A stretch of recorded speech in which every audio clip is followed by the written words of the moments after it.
Welcome back to the outdoor blanket fort for this special summer season on our Parenting Poddy podcast. Now, Emma, wifey darling, did you know? Did I know? We are celebrating 2 years of podcasting. Ba-ba-da-ba. Yay! We're re-releasing some old conversations, re-editing them from back when we first started. We only had one child. Lily was only 2. Oh. They are gold, perfect episodes. I do enjoy a lot of our old episodes. The old classics. It's like Disney, isn't it? Back to the old Disney classics. I don't know if this makes them the what we're doing now, like the live action remakes, but maybe don't think of it like that. That's hopefully a bad comparison. Should we explain? Because it's going to be summer. We're not going to have time to be recording, really. So this is going to be filling the gap over the break. It means there's something there for people to engage with if you are around. If not, don't worry. We'll be back in September with all new topics. Yeah. So I've listened back to the conversation we're going to hear. What are we talking about today? Well, it's one of my favourite topics to chat about generally with you, I think, is your upbringing and what it was like, you know, having your 3 other sisters, being an identical quadruplet. There's loads of fun stories we often chat about, and this is a whole episode exploring that and sharing some of that so people are interested. People are always interested in what life's like for you and what it was like for you growing up, and touching on how that influences you as a parent and influences our parenting. We do include in this topic and episode some of the comparison with my upbringing as a counterpoint, but really people are here to hear, you know, about you, and it's way more interesting. But ultimately it's just an excuse for you guys out there to get to know us better. Let's get on with the episode. Here we go. We're going back through the portal in time. Woo! Play the recording.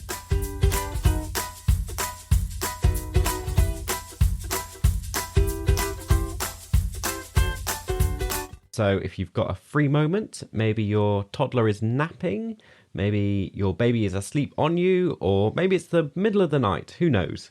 Join us for the conversation here in the cosy coverland. Coverland. I would call it blankets. That's why I was very impressed you called it Coverland. Well, I'm getting to him. I've adopted quite a lot of these expressions. I never know if they're northern or just your... Or just my crazy family. Yeah. But now Lily doesn't nap. Often in an afternoon we have our cosy coverland, as we call it. Yeah, we do. Which is where we put a big duvet out on the floor, get lots of blankets and cushions and just, you know, snuggle in, have a good time. Lounge about. Yeah.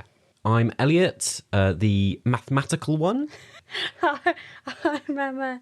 I want to say non-mathematical one. I'd written down linguistic one. I was going to go for maybe the more like humanitarian, you know, like someone who liked the humanities growing up. Oh, right. Yeah. Languages, religious studies, history, they were all humanity. I always think of them as like the written subjects. Yeah. The ones where you write essays. I'm Emma, the one who likes the writing. I always find it funny with these because I have a list of like, what do you call them? Like opposites that I think are different between us. And I have a list that I slowly working through for each episode. So I just go with it. And it's interesting to see if you know what the other one is, if you pick up what I'm going for. I feel like it was a personal slight, like the one who's good at maths and the one who's not. Oh, good at maths. no, I wasn't intended to be like that at all.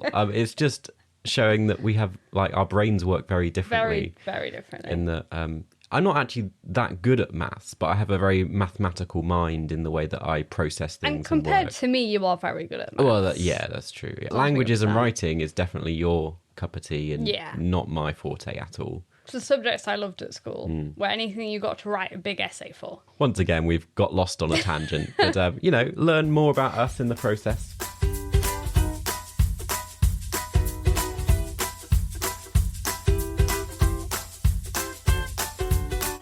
It's time again to share a parenting achievement. Ding, bing, bing. Boop, boop, boop. I feel like we should have a proper, you know, we thing should. Instead of just making up a little thing that probably changes every time. Maybe it's charming having a little thing that we just do randomly. I hope that a lot about most of our podcasts, you know. Charmingly low budget and charming. Yes. I actually had something today because Elliot told me beforehand, have you got one? And it made me think, and I actually had one. So this is, it's one specific time, but it happens a lot, and a lot of parents will know. It's when your child goes to the toilet first, and then you go, oh, while we're here, I'll go on the toilet now.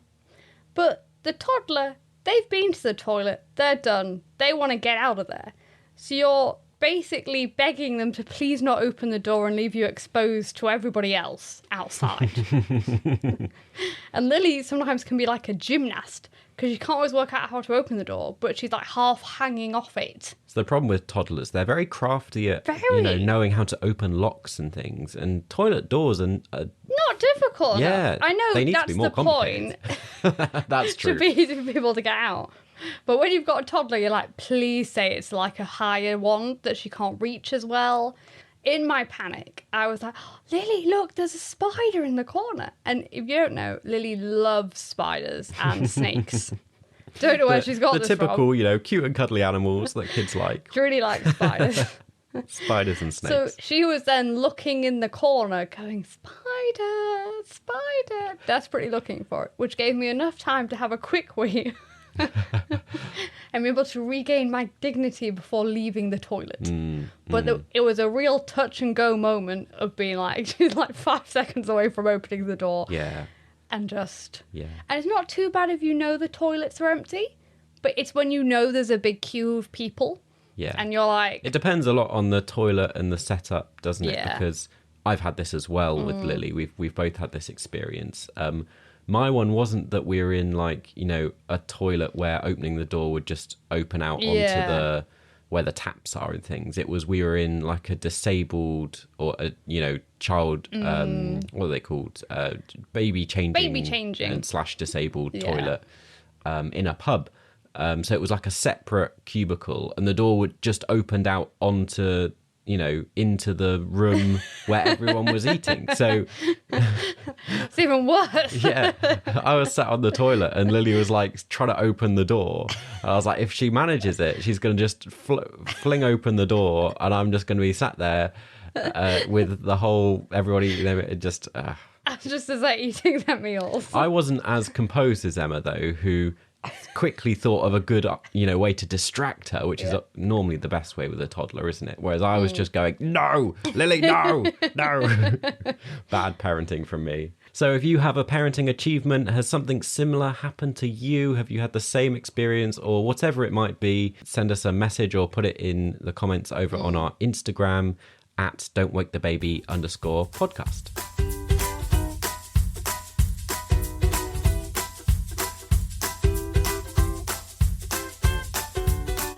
Right, well, grab your cold cup of tea and let's dive into talking about multibirths versus not multibirths. That's not a very good way of expressing it. Single Pringles. Single Pringles. I suppose it's not just I mean, we will talk mostly about multibirths as you are and about being an only child because that's my experience. But there's also another category of having siblings. Which I also have. You also have. So like 3 categories here. I think it's like if people have multibirths listening, it might be quite useful to see what I found helpful, what I found it didn't. Do you know what I mean? Growing up. You as a multibirth, do you want to tell us a bit about that from the beginning? Yeah, so we were very premature. I've just said to it, I can't remember how long. I think it might be 2 or 3 months. And I was the smallest baby in the hospital, claim to fame of 2 pounds 2 ounces. Oh, look, this is a side note. I bonded with my dentist yesterday because he's had a child recently that was 1 pound 1 ounce. Very small. Yeah, and he was showing me pictures and we really bonded over the fact that he really liked that I had been so small and I'm fine now. And it was really, I think, comforting for him to see, like, you end up equals out. You end up, being the same and having the same kind of lifestyle and everything. It's fine. Yeah. Which, side note, but I think it also plays into, like, people get very worried when you're born that little, and we had see-through skin, we couldn't breathe. You had quite a lot of, like, health problems because we were on of breathing machines, because we obviously couldn't breathe for ourselves for a long time. And you came that early because there were so many of you that there wasn't you enough literally space had for to us. be got out. Yeah, they were like, there's no more room, we're going to have to get them out. Yeah. My sister Becky was starving because we'd been the kind of multibirth that compete for food. And basically she'd lost the competition. So Mum said, like, when we were being born, she basically didn't see Becky. Wow. She was just rushed out. I mean, we all were rushed to, have breathing things on, but she was one that she barely saw because they were so worried about Becky. Turns out, though, she was the only one who was given breast milk. And she is the most intelligent of all four of us. So I, in a joking way, always blame my mum that, if only I'd been given breast milk, I'd be more intelligent. That's funny. I mean, we should say, you can measure intelligence in different ways. Don't put yourself down, Emma. You're all very intelligent. I know, but she was, when she was at school. She's the most academic, I suppose. Yes, you could maybe say. She was one of those people who, she could have probably gone to Oxford if she'd wanted to. She was, from a young age, they were like, oh, if she wants to go into that programme, she could. I wasn't given those offers. So in that way, I wasn't as intelligent. And I blame my mother. Hard. Yeah. Your whole story is just fascinating, isn't it? Being an identical quadruplet. There's very few around. Yeah. You've probably not heard of it very much because there aren't many. No. There's literally under 20 in the world who are alive at the moment. Yeah, that's probably true. I think when I looked it up on a database, first of all, the database isn't very accurate because it says we are Scottish. And I think because we're in the north. You were so far north, they're like, well, they're basically Scottish. They must be Scottish. And I don't think that's ever been corrected. So if you look in the database, we're Scottish. We're not. Nothing wrong with Scotland. I actually love it, but we weren't born there. I think when we were born, there was some born in Mexico or somewhere at the same. It's something like that. I really would love to meet others. As far as we know, there's only one other set in the UK. Yes, yeah. They're also girls. Is it worth saying? I get very confused. So there's other sets of quadruplets out there, isn't there? Yes, yeah. Well, I don't know. I think technically, normally, from what I understood, girls normally survive better. Oh. So that's why there tends to be more girls about. Right. I don't know what it is. Yeah. But they said that's more commonplace. Yeah. Suddenly going very deep very quickly, but I do know quite a lot of cases where it's quite common with multibirths that you lose one. Yeah. Whatever. Well, especially because a lot of you are born so small and you could have a lot of problems. It's quite risky, isn't it? Yeah. Sorry, taking a very kind of sad and serious turn there. Yeah. You all survived and very healthy and doing well. I think it was touch and go. Mum said she used to have a thing, because it was, I'm going to say in the olden days, she'll hate that. There was always a minister in the hospital, and she said if they came to your bed, it was bad news. And obviously, we weren't with her. We were all on, the ICU bit. Right. So she said she'd be praying, basically, to God, please do not let the minister stop at my bed, because it means it's bad news, something has happened, or you need to say goodbye, or, Yeah. So she said that for her, it was just the reminder of death. So she would be sitting there going, please don't come to my bed, which is really sad. Yeah. Because that's a really worrying time. Yeah. And I thought, how horrible that instead of being a thing that they'll be really comforting, it's no, that's a bad sign if they send you the minister. I'd never thought of it like that. Yeah, no. What an interesting perspective. Yeah, so that was the early stage, which obviously I wasn't aware of, but my mum was very, it was a worrying time for her and dad. And despite all the joking, there have been health-related-y things that have kind of carried through. Yeah. Things like the fact you still have, baby teeth and things. Yeah. There's odd little quirks. Not all my sisters. Of the quadruplets, all of us have baby teeth still, because apparently we didn't have enough calcium or something So strange. shared between us. Yeah. So, this is once again, my new dentist yesterday was like, wow, you've got baby teeth. And I forget I have to explain these things. Because in my head, I'm like, yeah. And I was like, oh, yeah, it's because I'm a quadruplet. And he was going, oh, wow. And that's where we talked about, babies in the ICU and things. And then he was going, you're also missing some teeth. And I was like, oh, yes, some just never came. But obviously there's not a gap. They've just filled in where those were. And he was like, I've never seen that. There's a lot of stuff like this where medical professionals just find, because it's quite unique, and they just don't understand. They find it baffling. I don't think we mentioned it before, but we'll go into a full birth story at some point. But when you were giving birth to Lily, Yes, yeah. the people in the hospital would not believe things we told them that were based on your sisters. So we'd say like Emma is a identical quadruplet and her sisters all had this reaction when they gave birth. Yeah. They all had these things. These are precautions that we think need to be taken. So there's a certain type of antibiotic that we're all allergic to. I've never had a reaction because I've never been given it. But both my sisters who were given it after birth because they're infections or things, their arms swelled up really badly, or, you know, they had really bad effects with it. And they kept saying, oh, well, if this happens, we'll give you this. And I was going, no, please don't give me that.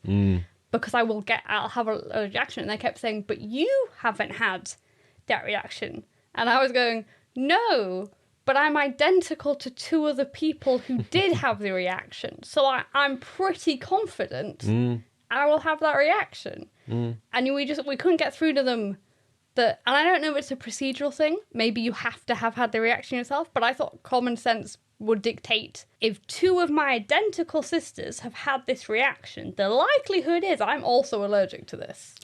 Yeah, but it's true, isn't it? Like, medically, there's no reason why it should happen. So I can understand their point of view, but they've not had your lived experience and don't understand that science doesn't explain a lot of the stuff that connects the 4 of you. So, for example, it's weird things like the fact your periods sync up. Yeah. Even like... And none of us live near each other. Yeah. I want to clarify that. Well, like, I live closest to my sister at Barnard Castle. That's not close, it's like an hour away. And normally if one of us is pregnant, all our periods go off. So it's like it's a good indicator somebody is pregnant if your period goes crazy. Yeah. Because you're like, hey, this is It's like your mum often refers to things being witchy. Witchy. You know, like just because you seem to have this connection amongst the 4 of you that is just unexplainable in the way you almost know things about each other, or your bodies sync up and do strange things. It's like as children, do you want to explain how you had your own language? Oh, we did, yeah. I think that's a bit That's more quite common with commonplace, multibirths. though. Yeah. And Mum this is another poor worry for our mother. Growing up, we must have been, we were pretty slow at doing everything, I'll be honest, because we were, you know, we didn't pick up English for a long time. We just talked to each other in our own kind of language we'd somehow amalgamated from English and just kind of baby speech. And we'd have our own jokes. Like, I can vividly remember, like, there was a thing about the cat with the very long nose. It was a song we used to sing. And there was something else about an animal that had measles. The cheetah had measles, but in our language that rhymed, the word cheetah and measles. And it was like hilarious to us. And I remember telling Mum this, and she said, looking back, she said she didn't know what the joke was, but she knew there was a joke because one of us would say this strange thing and we'd all be hysterically laughing. But I think that's quite commonplace amongst multibirths. They have their own language. You'll have to tell us if you're listening and you were a multibirth, or you have if you multibirth, have a twin or others, or if you've had children and have had a multibirth. Then let us know. Are there strange quirks and things like that? I mean, Mark, we've talked a lot about you, and I suspect we will continue to talk a lot about you because you're really interesting. My story is much less interesting.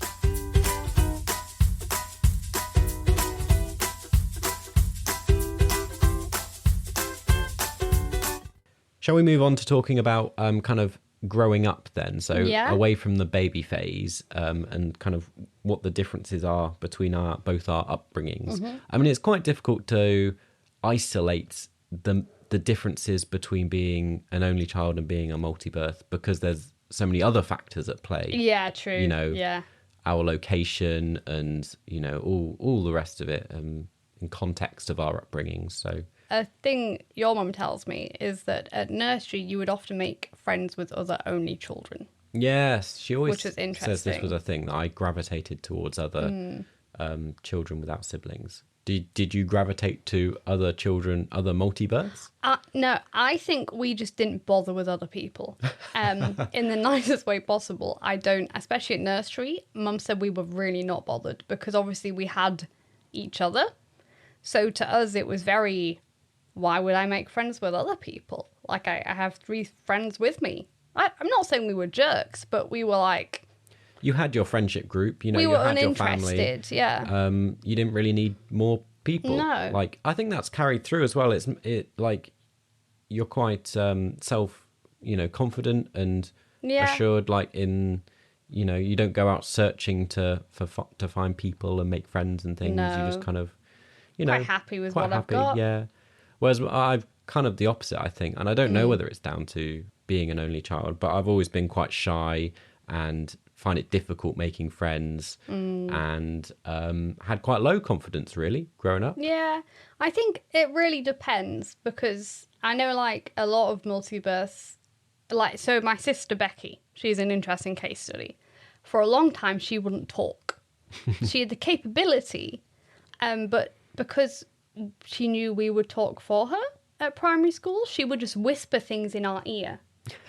And I remember, like, some teachers for a long time just never, or the children, never heard her speak. Because she was like, I'll just whisper in Emma or Kirsty or Laura's ear, and they will tell them what I want to say.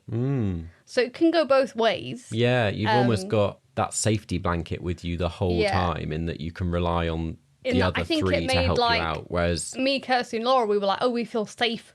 The others are here, therefore we'll talk.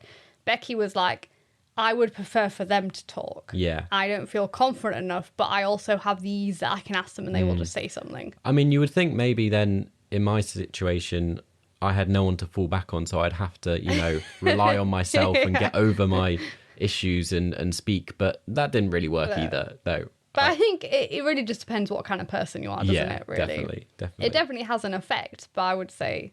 And it was nice going to things, and I always knew I'd know people, because I had my little tribe with me. So I never had to worry about being alone or no one's going to play with you. Or again, I don't know that that's really carried through very much, in that we're both quite anxious people. Oh, yeah. It's not... You'd think maybe you having that confidence of having your family with you the whole time, maybe you would be less anxious. But no, we're both very anxious. I think I'm less anxious than you. Yeah, maybe. But I don't think it's like a huge amount. Yeah. But that also might just be like a millennial problem, that a lot of us are quite anxious people. A lot of this might just be like, you know, growing up as kind of 90s children or millennials, you know. Yeah, that's interesting. I know a lot of people who are very anxious. It's probably, you know, a trait of our generation, just a lot of mental health problems. I suppose one of the things that does make a big difference is you grew up with a lot of sisters, and so you're quite keen that, you know, Lily has a sibling. I'll be honest, I don't want more than one more child. Like, that's because it's a lot of work. Parenting's hard. And finances and everything. I think two's kind of my limit, unless we happen to have twins, you know, in the future, in which case it's not my decision. Yeah. But it was funny, wasn't it? When you were pregnant, the number of like midwives and others who were so excited when they heard you were a quadruplet. They were like so hopeful that you might have a quadruplet or have it's more multibirths. amusing. For my first scan, because of COVID, Elliot wasn't allowed to go. But there's a lot of people were excited that it could be a quadruplet, like I might have quadruplets. There was like 3 people in the room. And I was like, they were so disappointed that I wasn't. And I was just really relieved. Yeah. I was like, even 2 seemed too much at that point. I just wanted 1 child. Thinking about what your parents went through, raising 4 of you, all of the same age, all at the same time. Yeah, this is why this is a common joke amongst my sisters, that my parents think all of our children are spoiled. Yeah. But that's because, like, we only have 1 currently. My other sister only has 1. They're only, like, the top, like, my 2 other sisters only have 2 children each. And obviously you have more resources and time and basically money to spend on those children. So compared to the way we were raised, it is quite spoiled. But we have to try and explain that's not abnormal. It's just you couldn't give us that time and attention and, you know, like all those toys and things, because like it's impossible. Your style of parenting definitely changes, doesn't it, depending how many children you have. And yeah, I mean, I was an only child and I was definitely spoiled in my upbringing, both with stuff and, you know, I mean, my parents were quite strict, but equally quite generous, whereas your parents didn't really have a choice just to survive. They had to be quite strict. The same would be true now, wouldn't it, if you've got multiple children. And when we have another child, it will change things in what we're prepared to do, what we expect, the money we spend. Well, let's face it, Lily's going to have a shock. Because right now it's kind of, most things are within our limit. If she really wanted a day out or something, it's kind of fine. And my parents used to always say growing up, you can have this, we do this, it's fine. I don't know what the point of saying it to me was, but they'd say, if there was more than one of you, we wouldn't be able to do this. I'd go, great, okay. Probably to make you appreciate it. Yeah. But you'd been brought up that was just normal. You're like, well, yeah, of course you guys are going to do that. I don't know what you want me to do about it, but sure, if there was a theoretical other children, you wouldn't be able to do that. Okay, sure. I mean, the other thing we haven't touched on is that as an identical quadruplet, you have a certain amount of fame in your local area, at least. Very localised. Well, I mean, yeah, localised, but I think it extends across quite a lot of the northeast. One time we did meet, we were on holiday in Rhodes or somewhere with my parents and my sisters, and I remember it's before you, long before. Okay. See, he was so I was trying to think of a holiday, but no, it was before me. Before you, we were children. We went to Corfu, that was it. And somebody came up to us and they were like, "Oh, are you the quadruplets from Barnard Castle?" And I remember we were like, yes, we are. But we were amazed that someone in Corfu, like another random British tourist, had come up and been like, "I know you guys, I've seen you in the local paper." And we were like, yeah, that's us. Yeah, it's true. Well, when we lived over in Cumbria, there were people that had heard of you. I mean, we were, even though we're in a different county, we were only half an hour away. Half an hour away from where we grew up. But when you were giving birth, some of the midwives had heard of you. Some of the midwives had heard of me. Your fame spreads. to a northern area. We're relatively famous. Yeah, I mean, you were in the paper as a child. We were in the paper Most of your achievements, they were like, the quadruplets have done this, now they've done that. People might not like this, but like you go through a chubby phase growing up, and there's like all those pictures of like, oh, guy quadruplets do this, and I'm like, did you have to put a picture in the paper when I looked like that? I was like a cringy kind of tween, gonna be a teenager, and just that's immortalised somewhere. Yeah. Well, there's quite a lot of that. I mean, even when we got married, it went in your local paper. It did. And when you had your birthdays, like big birthdays, they were like, I mean, what's that like for you? I mean, it's like being celebrated for something that's not any of your control. It's it's just who you are. Growing up, I was really annoyed by it because I was like, I want to be well known for something I've done. And then I was growing older, I'm like, I'm not really going to be known for anything. Might as well be. You never know. Might as well be for being a quadruplet. You might become a famous linguist, a famous video game translator. Name one famous linguist or video game translator. We went to that place in Scotland where there was a monument to a translator. Do you remember? Yes. Yeah. And we were like, look, this is the fame you can... Name, though? You see? I had no idea. This is also a complaint amongst linguists, is that we're not credited with anything. Yeah, it's a very thankless task, isn't it? And personally, I don't mind because I don't actually think I'd want to be famous. Yeah, you don't seek the limelight. No.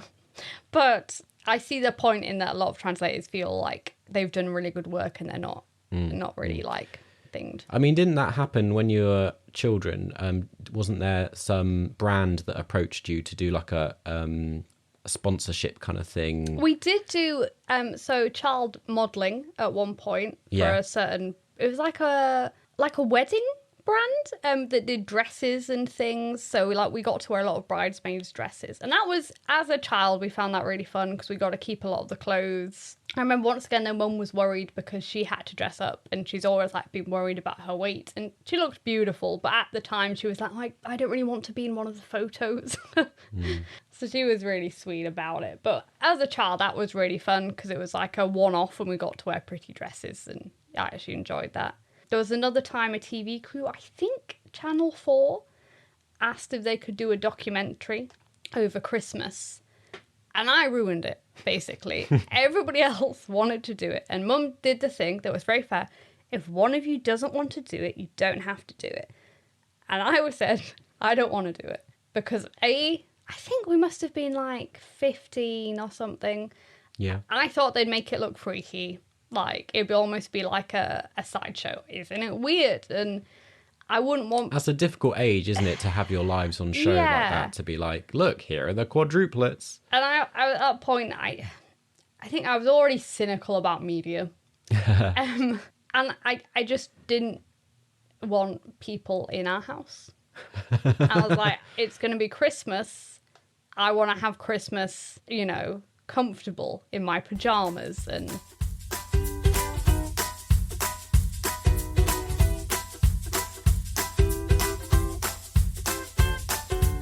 From an outside perspective, it seems very obvious that being a quadruplet and a multibirth means that you're a very tight-knit family. You know, family is very important definitely to all of you. And it's quite a shock, you know, for me being an only child when I first met Emma. This. And I was introduced to Emma's family. You know, there's just little old me and my parents. Yeah. And suddenly I get introduced to a really close family with... And we're quite 6 boisterous. sisters, yeah. And I did not know what I'd let myself in for. And this was me telling them beforehand, please be like quiet. And like, you know, he's not used to like a load of noise and people. And that was them on their best behaviour. It was definitely a shock. When you first met when we first started dating, I've just reminded me, and I've just remembered how everyone used to ask me. They were like, "Oh, do you know which sister you're dating? Like, you won't get very confused." Annoying. And I was like, "Yes, I know which one's Emma." He was like, "I'm not an idiot. I'm not going to get confused. They look different." Yeah, that's true. A lot of people asked you that. They found it so funny. They did. They just constant did. question. Can you tell he didn't find it funny at all? It's what I have to live with. The only time was like sometimes on the phone. Yeah. With certain expressions, some of you like you take a moment to be like, now which? Yeah, who is that? Who's speaking to me on the phone? Often when I listen back to the podcast, I sometimes think I sound like Becky. Yeah. And I'm like, oh, that's weird. Yeah. 'Cause I don't normally notice that. But I've thought of a good like list what like I didn't like being a multibirth growing up. What didn't you like? So this is a teaching point for other people. When people used to refer to us as they. Yeah. That really got to me. And I remember at one point I told my own mum off for this. And afterwards she was very apologetic. But we'd gone into this like soap shop and they'd given us some soap. And one of my sisters thought it was like food, so tried to eat it. And my mum, they just threw a comment, oh, they thought it was food. Isn't that funny? And as like a 6-year-old, I was very insulted that she'd used they. I was like, A, I didn't do that. But B, we're not a one body thing. We're like each our own person. And obviously it's something you just naturally do when there's a lot of you. You know, there's a group of you. So you often, you know, you refer to so, I mean, you it wasn't all as her a group. fault, but after that, she really tried hard to be like, this person has done this and that person did that. Yeah. So, I mean, that's a specific example where it was about one person. Yes. And they referred to all I think that's of you. what annoyed me. That's what annoyed. But there are other things that I know equally annoyed you that maybe are less obvious in things like giving presents to all of you. Yeah.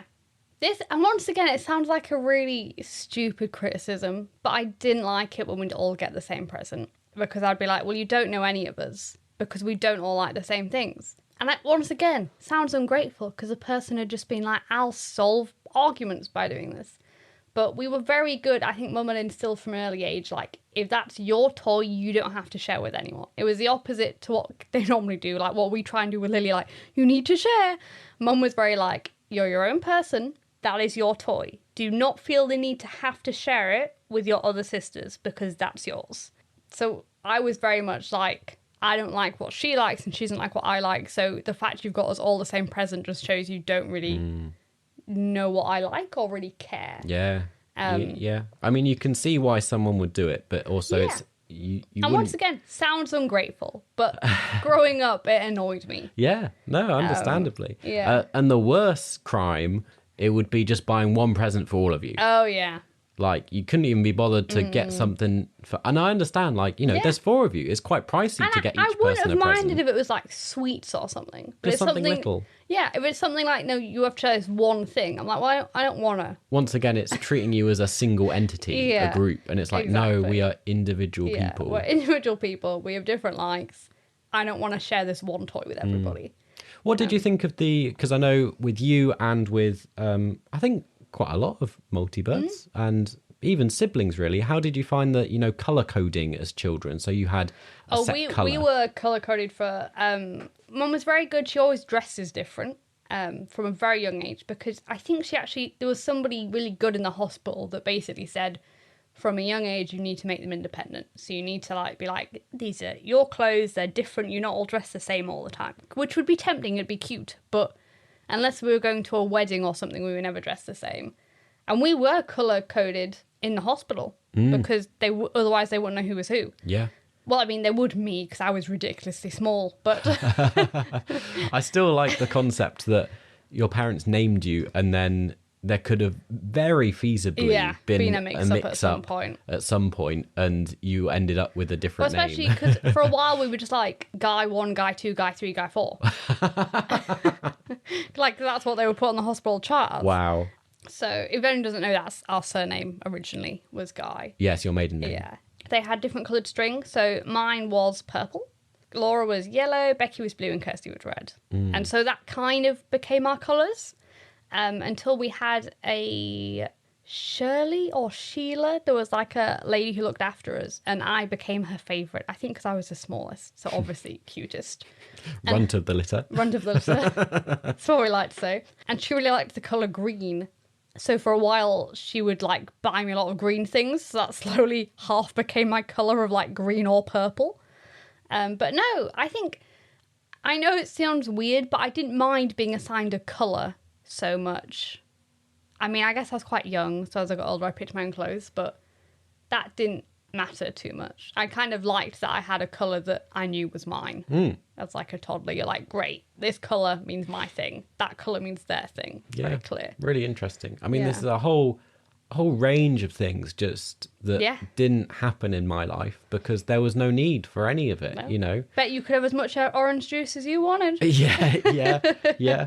And could wear any colour I wanted, That's just interesting. At secondary school, people would often call us Miss Guy, the teachers, because they weren't sure which one we were. Oh. So they'd be like, oh, excuse me, Miss Guy. And in my head, I'd be like, you don't know who I am. And once again, difficult for the teachers. But, it would annoy me because I'd be like... Yeah. I mean, are we allowed to say, but there's perks that come with this as well, in that you were able to impersonate each other on occasions. Yeah. Definitely. I want to say... I never actually did this, just to stay out of trouble. But theoretically, some of my sisters, if they couldn't, let's say, pass a test, maybe they switched with another person who could pass a test in a certain subject, and no one would know. Yeah, how interesting. What sort of age are we talking about here with these tests? We were in secondary school. Oh, okay, very good. Yeah, all theoretical. Yeah, it's all theoretical. But I didn't. But to be fair, I did. I just passed my own subjects, and actually, it was very challenging for me. I remember at uni as well. Some of your lecturers would get confused because Becky also went to the same university. Yeah. Again, getting you muddled up. I'm trying to think of any other negatives growing up. I think one of the negatives was teachers would often expect you to be as intelligent as your sisters. So. I think this is a common complaint, isn't it? But I think it's about other siblings as well. I was going to say, not just multibirths, but siblings being, especially if you're, not the firstborn, to then be compared to the person who came before you, especially in school. Yeah. I've heard a lot of that, yeah. So a lot of people would be like, oh, well, you're... And once again, I don't want to be mean, because I think the teachers were generally trying their best and they just couldn't understand. But they would be like, oh, your sister can do this. And in my head, I'd be like, yeah, my sister's very good at maths. I'm not very good at maths, so I just can't understand. And it would make you feel a lot worse because you knew they had high expectations of you and you couldn't meet that expectation. So it is interesting, though, isn't it, that...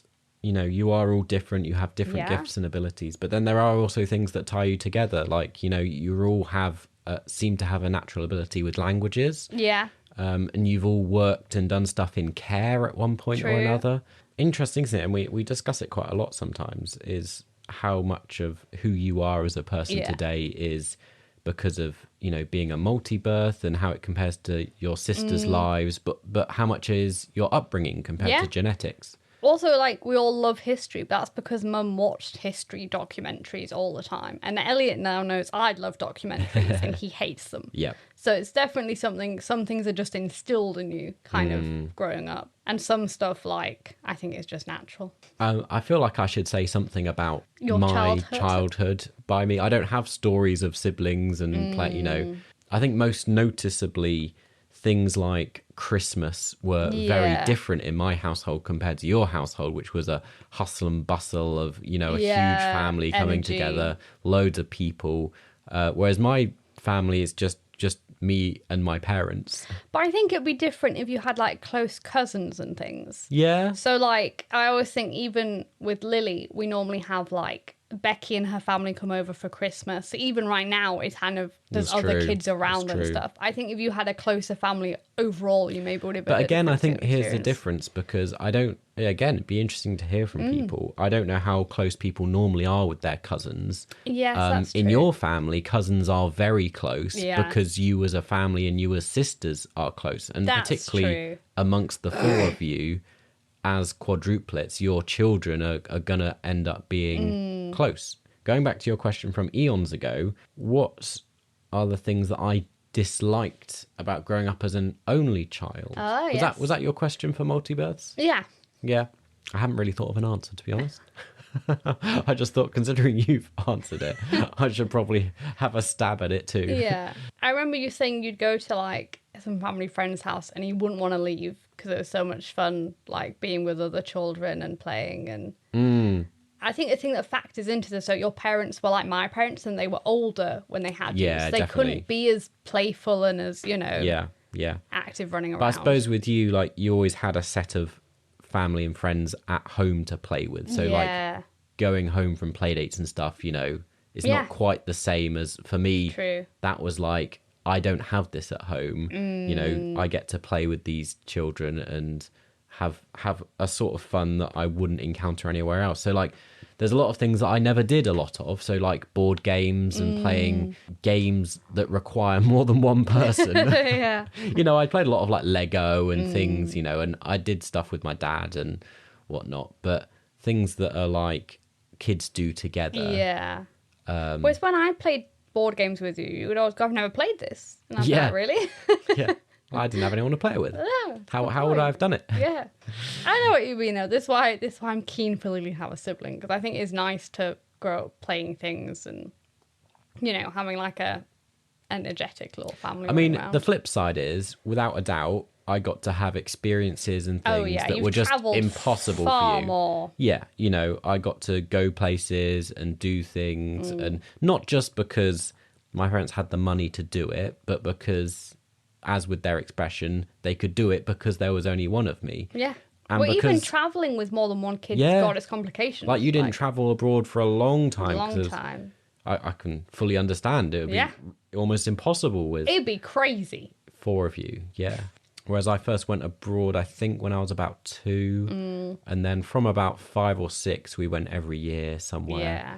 Or I think we had to wait till we were about 11. Yeah. And we did lots of UK holidays as well. Well, I want to first say, we've made it sound like having an only child's bad-ish. And I want to say, it's fine. You can, like, I think you just have to sometimes put more work in to making it energetic and fun and you know. And we're already experiencing this where we're having to put more effort into things like sharing and things like being strict about stuff because we know that we can be generous with our time. You know, we're happy to... play silly games for hours. Yeah, and like even things like bedtime and stuff, we flex a lot more because we know we have capacity to with one child. And I know things will change if we have more children, but almost being aware of that and trying to do a little bit more to make sure Lily doesn't grow up feeling spoiled or, you know. And to realise she's not at the centre of the world. Like, she's the centre of our world, but she has to understand that doesn't mean she gets her way all the time with everything she wants. Because she often looks very confused at you when she's like, but I want this thing. Why won't you do that? And that might just be a common toddler thing, but I think because she has nobody else to, like, share with often, she's like, well, of course this is mine. When I was young, I felt a bit like there weren't that many only children, in that quite a lot of people I knew, most people had brothers and sisters. Yeah, I'll be honest. I don't think I knew any only children growing up. Wow. Like at school, all the children I knew had siblings, older or younger. There was one child I knew who was their own only child. But that's what I mean. It was very odd. Yeah. Where I think nowadays it's more commonplace. Yeah. Because I know quite a few people who are like, we're having one and that's it. Yeah. I can't remember the stats. I'm sure there is like evidence out there. So you can correct us if we're wrong. You can look it up. I feel like the trend is that people are having less and less children. Well, I think it's not like as viable when both parents are working. Yeah, and like cost of living and all sorts of other factors. You know, if it wasn't for our experiences growing up that kind of make us want Lily to have a sibling, I think we would seriously consider whether we had another one or not. Yeah. Because I think it's purely based on our... Basically, it's purely based on what we think would be best for Lily. Yeah, I'm not sure. From both our own experiences, I loved having siblings and he really felt like he missed having a sibling. Yeah. I think that's when we're generous, but we're selfish in that we're like, we think this is what is best for her. Is to have another one. Yeah. Which seems like we're like, oh, but it's best for her. But it's us deciding. But I think this is a problem. If you've grown up in a close family, you kind of want to replicate that when you have a family. So for me, I'm always like, oh, I would love her to have another sister, like a sister. Yeah. Which once again, I know I can't decide, she might have a brother. But I kind of almost replicate my own experience and be like, it would be nice for her to have a sister.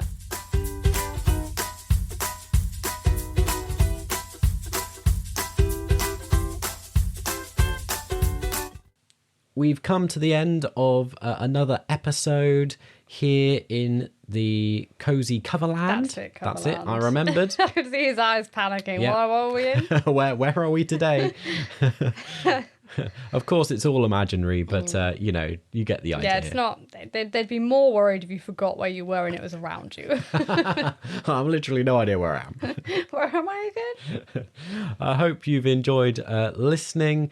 As we've said, do share with other parents you know, click all the buttons and stuff. Send us your feedback. We'd love to hear from you. Yeah. What do you think of the show? What can we do to improve? If we've been insensitive in some way. Yeah, if you disagree with us. Be like, that was out of order. I'll be like, okay, sorry. You can go and get back to whatever you are up to now, whether it's sleeping, walking the dog, pramming, as we used to call pramming, it. Yeah. Going out on a walk with your baby and enjoy the rest of your time. Listen to another episode from us. Yeah. That's a good option. Just Why not? putting it out there, If you've listened to them all already, you could just listen to them all again. And there's bound to be another one out soon. Hopefully, yeah. Yeah, I mean, you never know when you listen to this. Yeah, if it's like true. In the future or I was going to say in the past, but that doesn't work. Yes, go back in time when none of them were done. Then you won't be able to listen to any. I'm sorry. Trailing off as usual. Anyway, God bless, sleep well, and don't wake the baby. wake the baby. Wait, shh.